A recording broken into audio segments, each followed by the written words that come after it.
Hi, I'm Bethany Mackey, personal trainer and muscle activation techniques practitioner. I want to share with you how I use muscle activation techniques, or we call it MAT, with individuals to assess them and prepare them for exercise. In addition, MAT also corrects muscular imbalances that can be seen when we have tightness or pain in the joints and muscles. So to give you a little bit of background on how the muscles work, is muscles control our motion. So muscles move our bodies into different positions. However, over time, if we experience stress, trauma, or overuse, those muscles, in a sense, shut down. When that happens, the feedback loop that goes from the muscle to the central nervous system back to the muscle is severed.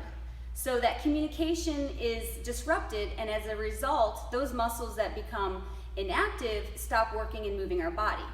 However, because our bodies are good at compensating, they will continue to move. You'll still be able to walk, you'll still be able to get up the stairs, you'll still be able to do activities or exercise. However, other muscles are working a little harder to compensate for those muscles that are not working. So what we want to do is, instead of placing a Band-Aid on the symptoms that we have when this happens, which might be the tightness or the pain, we want to figure out what exactly is causing the compensation. What muscles are actually shut down or not participating in that recruitment process. So this is how MAT comes in. MAT will assess the body for range of motion and will look for any limitations.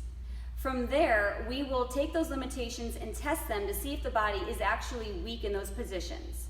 If the body is weak, then we will start to work on strengthening those muscles. We can do this by eliminating other muscles from helping. If we were to do traditional exercise, other muscles will still continue to compensate. So what we need to do is unload the body, like I have John here, and we will work on the muscles that are not working and get them back to firing, get them back to contracting. Once we do that, we can start incorporating those muscles into further exercise, getting those muscles really strong, and then being able to use them in our typical activities or exercise. So I'm going to do a real brief demonstration with John, and I'm going to check a couple range of motions in his hip. So I'm going to take his right leg, go ahead and bring it out to the side, rotate in, yep, go ahead and lift the leg up, good, relax, and bring it down. Let's go ahead and take the left leg out to the side, rotate in, go ahead and lift up, good, and take a break. So what I notice on John's hips is one hip moves very freely and smoothly, the other side has a little bit more limitation in motion. It's a little hard to see from here. So I'm going to work on this left leg, go ahead and bring it out to the side, rotate in, go ahead and lift up. And what I'm going to do here is test the muscle and see if he's able to hold. Don't let me press down. Ready, hold. Okay, so we can see it is a little weak, and we're going to have him start working on activating the muscles that control that motion. Go ahead and rotate in, go ahead and lift up. Go ahead and lift up from here, just real light. And take a break. I will have him do a couple repetitions. Go ahead and lift up.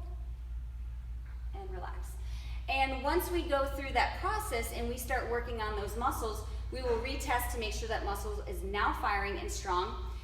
Once that's in place, we can start furthering the load on that hip, get it stronger, and then be able to introduce it to exercise so that he no longer has the symptoms, the compensation from other muscles helping. We want the musculoskeletal system to be fully functionable at all times. So whenever we have those limitations, we want to address them immediately so that it doesn't cause problems later down the road. All right, perfect. I think I did fine. Awesome. Let's make sure it was in the video.